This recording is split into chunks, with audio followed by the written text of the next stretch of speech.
Olá, pessoas! Para quem não me conhece, eu sou a Belly e hoje eu estou aqui para falar do primeiro episódio de Welcome to Derry, ou Bem-vindos a Derry, que é o prequel de It, a Coisa. Ai, meu Deus, eu devia ter colocado o livro aqui embaixo, né? Pra ficar aqui no cenário. Bom, se isso aqui virar review semanal de episódios, né? Cobertura semanal, assim como eu fiz de O Verão que Mudou Minha Vida, eu vou colocar o livro do It aqui atrás, bonitinho, né? Arrumar isso aqui. Mas isso vai depender da recepção de vocês. Então, se vocês querem esses vídeos de cobertura aí, já se inscreve no canal, comenta, né? Se você quer que esses vídeos sejam semanais, assim como eu fiz, como eu falei, de Verão que Mudou Minha Vida. E deixa seu like, manda pros amigos pra ajudar o vídeo a chegar em mais gente. E daí eu trago vídeos semanais da série, toda a segunda. O muito aguardado prequel de It, a Coisa, com o meu querido, maravilhoso Bill Skarsgård, né? Como produtor executivo, inclusive, é uma série também dirigida por Andy Muschietti, que é o diretor dos filmes de It, os recentes, né, obviamente. E aí nós temos um prequel agora chegando na HBO Max e na HBO também, que conta como que tudo começou, assim. O que é muito interessante, né? Já que tudo que a gente tem de It, a gente tem mais com relação aos losers, né? Ao loser club e tal, e eles quando crianças, e eles adultos e tudo mais, porque essa é a história do livro, né? Do Stephen King e tal. E aí nós temos essa série que se passa no iniciozinho dos anos 60, onde nós vamos entender essa origem ali do Pennywise, né? Nós sabemos que It, a Coisa, é uma criatura que não tem forma, né? Que o Pennywise é apenas uma das formas do It, a Coisa. E, obviamente, na cena de abertura, aliás, é óbvio que esse vídeo vai ter spoilers, né? Eu acho que não preciso avisar, mas vou avisar aqui que o vídeo tem spoilers antes que alguém comente. Nossa, eu não sabia que ia ter spoilers. Está avisado. A cena de abertura da série é um menininho chamado Matty, e esse menininho, ele... Primeiro, na verdade, ele tá no cinema, né? Ele tá assistindo a um filme, inclusive esse filme, né, tem uma música, né, que é bem simbólica ali com relação ao que tá acontecendo, né, que é basicamente um aviso de que problemas estarão acontecendo ali com essas pessoas, né, é meio que uma coisa, é uma simbologia, uma metáfora ali, mas enfim. Ele tá ali no cinema, escondido e tal, ele sai correndo e ele foge, né, ele pega uma carona com uma família aparentemente muito normal, só que conforme eles vão andando ali no carro, a gente percebe que eles não são uma família normal, aí do nada a mãe pare uma criatura muito esquisita, que é tipo meio que um morcego ali, um bebê morcego. E aí a gente tem, né, o momento onde vemos os créditos iniciais da série, então fica aquela coisa meio no ar, tipo, o que acabou de acontecer aqui? Uma especulação que a gente pode trazer pra essa cena é que, basicamente, toda aquela família ali era uma forma de It, a Coisa, né? O que faz muito sentido, né? Porque pode ser que as pessoas interpretem como que seja só o bebê morcego ou só a mãe ali, enfim. Só que quando nós vemos os detalhes das reações das pessoas daquela família, como, por exemplo, o menininho que tava soletrando ali as palavras e tal, ele também olha daquela mesma maneira que o Pennywise do Bill olha, né? Com os olhos vesgos ao contrário, assim. Então, isso nos traz também essa interpretação de que toda essa família é uma invocação do It, né? O It é todas essas pessoas ali em forma de uma família, né? Bom, e aí a gente tem essa questão, né? De que o Matt, ele desapareceu, né? Porque passam-se 4 meses dessa cena de abertura. E nós conhecemos alguns colegas de escola ali do Matt, principalmente a Lily, né? Que é uma das protagonistas ali da história. E nós temos também um flashback dela, né? Com o Matt, que ele leva ela ali num lugar e tal, e ele tenta beijar ela, e ela fala, mas é que a gente é amiga e tal. Ela meio que dá um fora nele e vai embora, né? E ele fica super chateado e tal. Então, nós vamos entendendo ali a relação do Matt com esses colegas, né? E nós vemos que ele sofreu muito bullying e tudo mais, e que esses colegas tratavam ele mal, né? De diversas maneiras, assim. Só que a Lily, em especial, ela escuta na pia, né? Do banheiro dela, o Matt cantando, né, a música daquele filme, que posteriormente eles descobrem que foi o último filme que ele viu antes de sumir, né, porque a última pessoa que tinha visto ele tinha sido a Roni, né, que é a menininha ali que é filha ali do projetista ali do cinema local, enfim. E o que a gente tem de relação a isso também, né? Bom, sabemos que o Pennywise vive ali nos canos de esgoto, né, nos dutos de esgoto da cidade, Então, isso nos leva a crer que é também o Pennywise ele se comunicando com ela através dessa música. Seria o Pennywise o Matt mesmo? Ou o Matt teria assumido a forma do Pennywise? Então, isso é uma coisa que a série vai nos explicar conforme os episódios forem andando, né? Em paralelo a esse plot das crianças e pré-adolescentes ali, nós temos um negócio de uma força aérea ali, né? Temos 2 soldados que chegam ali, que é o Russell e o Hanlon. Inclusive, o Hanlon ali, ele vai ser da família de um dos membros do Losers Club. A gente tem várias conexões diretas com os membros do Losers Club, né? Um deles tem o sobrenome Uris também. Então, temos, inclusive, na escola, tem o nome do pai da Bev dentro de um coração ali. Então, tem algumas pequenas referências aí à obra original. Inclusive, acho interessante mencionar que, por exemplo, os nomes usados nessa série são nomes que foram tirados do livro, não são necessariamente personagens importantes ou algo assim, são muitas vezes apenas citados ali, mas são personagens que existem no livro, né? São nomes que existem no livro, que também é uma homenagem legal à obra original, né? Mas assim, nós podemos traçar vários paralelos, né, desses jovens com o pessoal do Losers Club, mas de qualquer maneira a gente tem ali o Hanlon e o Russell.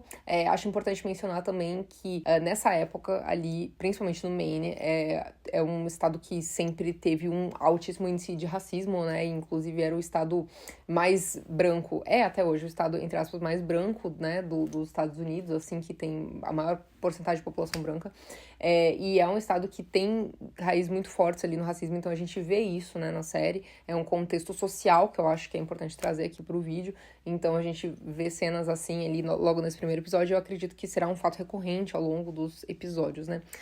Mas enfim, aí tem eles ali na Força Aérea. E é legal falar também que um dos meninos, ele sempre falou, cara, tem alguma coisa estranha nessa Força Aérea, nessa base aérea. Não é só isso, né? E realmente, né, quando os dois chegam, eles veem que tem ali uma parte que é projeto especial. E a gente não sabe ainda também ao certo o que é isso, mas algo vai acontecer aí nessa base aérea e nesse projeto especial, né? Bom, mas aí voltando ao nosso grupo de jovens, né? Nós temos até referência a Ed Gein, né? Ou, enfim, outros assassinos aí que trouxeram essa questão de usar pele humana, né, e tal. A gente tem um abajur, né, com rostos, né, humanos e tal. Então, temos algumas referências aí também a outras obras interessantes, assim, do universo do terror, né, porque querendo ou não, isso também é Leatherface, né, enfim. Mas, e eu acredito que ao longo da série a gente vai ter várias referências de outras obras do terror, o que é muito bacana, né. A gente vai ter um episódio de Halloween, o segundo episódio ele vai ser no Dia das Bruxas, ele não vai ser no domingo, o que também é muito legal. Mas, enfim, né, a gente tem aí o grupo dos jovens, né, dos adolescentes, que eles se encontram depois da Lily pedir, né, pra eles se encontrarem, porque ela escutou, né, o Matt ali nos canos do banheiro dela e tal. Então, eles se encontram e eles começam a conversar a respeito, né, de toda essa situação do Matt, do que aconteceu com ele. Eles vão até o cinema e aí a gente tem uma cena bizarra, né, do cinema, onde o Matt tá na tela e ele tá segurando, né, aquele bebê morcego. Ele olha com aquele sorriso igual ao do Pennywise e aí o bebê morcego sai da tela, né, ele mata as crianças. Ele realmente mata as crianças. E aí as pessoas ficam assim, nossa, mas será que matou mesmo, né? Não vimos os corpos, gente, matou mesmo, tá? Matou mesmo, e aí é isso, entendeu? Daí sobrou a Roni e a Lily. Inclusive, a Lily estava de mãos dadas, né, com o braço da menininha ali, né, que ela estava segurando, a irmãzinha mais nova do garoto. Mas e aí enfim, né, a criançada metade morreu. Então, essa foi a abertura da série, né. Eu acho que as pessoas não esperavam que fosse ter tanta morte, assim, no primeiro episódio. Talvez acreditavam que ia ser esse grupinho ali, né, ao longo dos episódios, mas não é o que aconteceu, né? Então, vamos ver como é que vai ser o andar aí dos próximos episódios, mas eu tô curiosa pra ver o que eles vão desenvolver e pra ver aonde isso vai chegar. Eu acho que... Eu tenho um vídeo aqui no canal de livro versus filme de Tia Coisa. Eu não lembro se eu fiz da parte 2. Acho que eu fiz sim. Acho que eu fiz da parte 1 e da parte 2. Já são muitos vídeos aqui no canal. Não lembro de tudo que eu já falei aqui. Mas, de qualquer maneira, eu acho que eu falei isso nos 2 vídeos que eu fiz de It, que eu não sou a maior fã do mundo do Andy Muschietti. Eu acho que ele tem algumas questões, assim, eu acho que ele é bom no que ele se propõe, mas ele toma algumas decisões que dão uma enfraquecida na própria obra. Como, por exemplo, ele é diretor de Mama, né? E pra mim, Mama era um excelente filme até eles mostrarem a cara da Mama. O que pra mim tirou toda a atmosfera, todo o negócio do filme quando eles mostraram a cara dela. Então, eu tenho um pouco de receio com algumas escolhas que possam ser tomadas aí. Eu gosto bem mais do It Parte 1 do que o It Parte 2, mas vamos ver como é que a história vai andar. Eu ainda não tenho tanta empatia pelas duas protagonistas ali. Eu acho que elas são boas atrizes, as duas meninas, mas eu ainda não tô muito engajada na história delas, assim. Eu gostei bastante do Matt, só que eu não sei até que ponto ele vai aparecer novamente, né? Talvez ele tenha aparecido só nesse episódio ali e foi isso.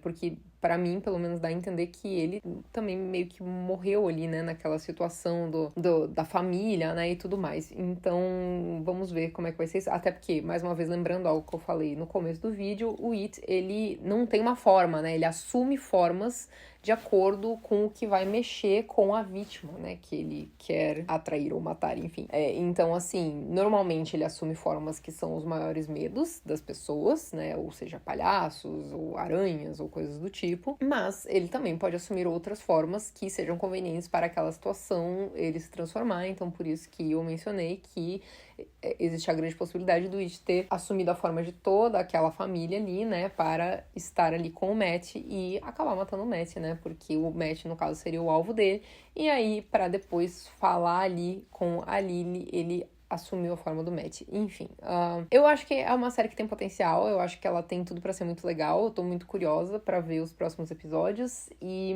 eu gostei das referências de trazerem nomes de personagens de livro, né, por exemplo, a Roni é uma personagem no livro, mas ela, assim, na verdade no livro ela é só mencionada, tá, ela é uma criança que morre, né, na história, mas não quer dizer que é esse que vai ser o destino dela, nem nada do tipo, eu só tô mencionando que eles trouxeram nomes do livro, o que eu acho bacana, né, é uma coisa que não custa nada pros roteiristas e que é uma referência legal à obra original. Uma coisa que eu com certeza falei também nos meus vídeos de It a Coisa é que o Stephen King tem muitas questões com finais das obras, né? Porque ele cria coisas muito mirabolantes e interessantes e muitas vezes geniais, mas ele não sabe bem como encerrar as obras, né? E, gente, eu já li muitos livros de Stephen King, tá? Eles não estão aqui, meus livros de Stephen King estão aqui em cima. Eu já li muitos livros de Stephen King e quase todos eu acho o final muito ruim, porque ele não sabe muito bem pra onde levar aquela história, sabe? E como a obra original, a gente não tem essa narrativa aí que está sendo contada nessa série, a gente provavelmente vai ter muitos momentos inspirados no livro, né? Mas só que a gente não tem essa narrativa, porque o livro, de fato, é a parte 1 e 2 que virou filme, né? Parte 1 e 2, que é os Losers Club, né? O Losers Club, eles adolescentes e eles adultos, né? Então, que eles adolescentes é lá em 89. Então, a gente não tem essa parte dos anos 60 no livro, né? Então, eu acredito que vai trazer ali algo bem... que vai acrescentar, assim, pra obra original. E eu acho que vai fazer jus aí a quem é muito fã de essa coisa. Mas, enfim, tô curiosa também pra ver quando o Bill Skarsgård vai aparecer, porque meu neném. E é isso, gente. Me contem aqui o que vocês acharam desse primeiro episódio. Um beijo pra vocês e até a próxima. E se vocês quiserem a cobertura semanal, não esqueçam de comentar aí, tá bom?